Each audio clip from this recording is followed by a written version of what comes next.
Hi నమస్తే welcome to red TV నేను ప్రత్యూష. మహారాష్ట్రలోని ముంబైలో ఒక ఘోర సంఘటన చోటు చేసుకుంది. రామాబాయ్ అనే అపార్ట్మెంట్ లో 4 అంతస్తుల అపార్ట్మెంట్ కుప్పకూల్పడంతో దాదాపు 14 మంది మృతి చెందారు. ఇంకా 10 మంది శిథిలాల్లోనే ఉన్నారు.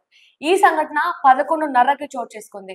అయితే అది ఒక సందులో గొంతులో ఉండడం వల్ల అక్కడ రెస్క్యూ టీం కూడా వెళ్ళడం చాలా ఇబ్బందికరంగా భావించి మాన్యువల్ గానే అక్కడ ఉన్న బాడీస్ ని తీయడం జరిగింది. అయితే ఇది చాలా పురాతనమైన బిల్డింగ్. అంటే దానికి సరైన ప్లానింగ్ అండ్ పర్మిషన్ కూడా లేకపోవడంతో అలాగే నోటీస్ కూడా ఆల్రెడీ జారీ చేశారు. కానీ ఓనర్ మాత్రం వినకుండా ఓనర్ కి ముందుగానే తెలుసు ఈ ఈ అపార్ట్మెంట్ లో ఎవరికి కూడా రెంటల్ కి ఇవ్వకూడదని చెప్పి కూడా అధికారులు ఆల్రెడీ ఆయనకి చెప్పడం జరిగింది. కానీ ఇవన్నీ కూడా పట్టించుకోకుండా ఆ ఓనర్ ఎవరైతే ఉన్నారో ఓనర్ దాదాపు చాలా మంది ఫ్యామిలీస్ కూడా అందులో రెంటల్ కి ఇచ్చారనమాట. అయితే 4th ఫ్లోర్ లో ఒక బర్త్డే పార్టీ కూడా జరుగుతుంది. ఇదే సమయంలో ఈ బిల్డింగ్ లో కుప్పకూలిపోవడంతో దాదాపు 14 మంది మృతి చెందారు. ఇంకా 10 మంది గాయాలు కూడా అయింది తెలుస్తుంది. ఇంకా 10 మందిని వెలికి తీస్తున్నారు. ఇది ఈ సంఘటన గురించి మరింత క్లుప్తంగా తెలుసుకునే ప్రయత్నం చేద్దాం. ప్రస్తుతం మనతో పాటు మన ప్రతినిధి వంశీ ఉన్నారు లైన్ లో. మాట్లాడి మన విషయాలు తెలుసుకుందాం. వంశీ చెప్పండి, అసలు అక్కడ సంఘటన ఎలా ఉంది, అసలు ఎలా జరిగింది ఇదంతా? ప్రతిష మహారాష్ట్రలోని ముంబైలో ఘోర ప్రమాదం చోటు చేసుకుంది.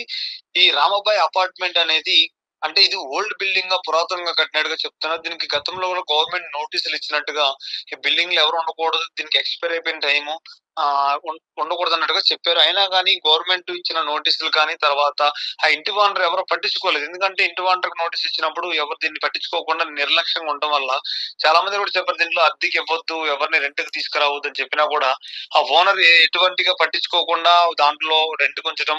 4 అంతస్తుల బిల్డింగ్ నిన్న నైట్ 11:30 కూలిపోయినట్టుగా తెలుస్తుంది. అదే సమయంలో ఒక బర్త్డే కూడా జరుగుతున్నట్టుగా మనకు తెలుస్తుంది విజువల్స్ లో. ఆ బర్త్డే కూడా జరుగుతున్న విజువల్స్ లోనే ఈ ఘోర ప్రమాదం చోటు చేసుకుంది. చిన్న పిల్లగాల నుంచి 1 year 2 years తర్వాత 40 అంటే ఓల్డ్ పీపుల్స్ కూడా ఉన్నట్టుగా దీంట్లో తెలుస్తుంది. ప్రజెంట్ అయితే 14 మంది దీంట్లో స్పాట్ డెడ్ అయినట్టుగా మనకి సమాచారం ఉంది.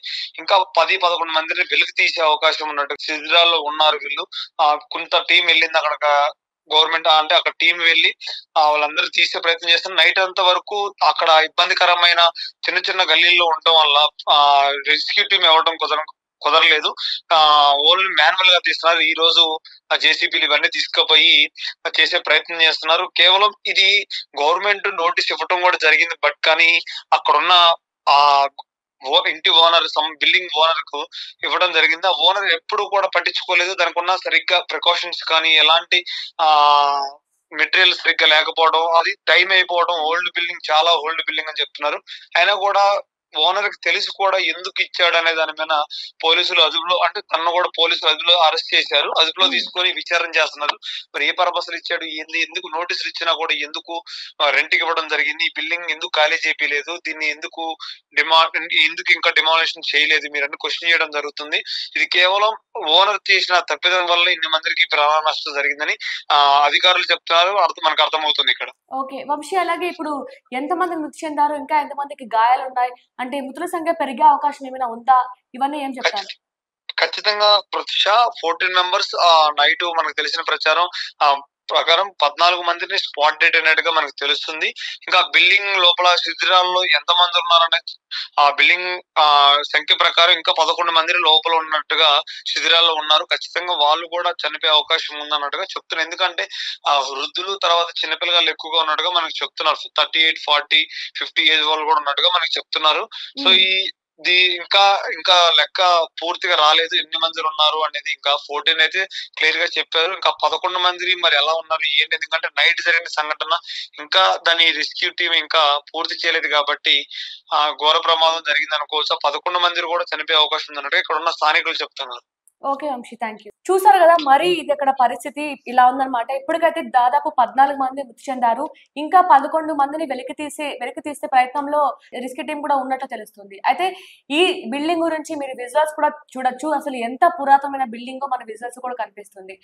ఆల్రెడీ ఆ ఇంటి ఓనర్ కి, ఆ బిల్డింగ్ ఓనర్ కి గవర్నమెంట్ నోటీస్ ఇవ్వడం జరిగింది. కానీ ఓనర్ మాత్రం అసలు ఇది కనీసం లెక్కలో కూడా తీసుకోకుండా, అతను జాగ్రత్త వహించకుండా, కనీసం సీరియస్ గా తీసుకోకపోవడం వల్లే ఇప్పుడు ఈ ఘోరానికి చార్జ్ చేసుకున్నట్టు కూడా పోలీసులు అధికారులు చెప్పుకొస్తున్నారు. సో ఇప్పుడు ప్రస్తుతం అయితే ఆ బిల్డింగ్ ఓనర్ అయితే పోలీస్ కస్టడీలో ఉన్నారు.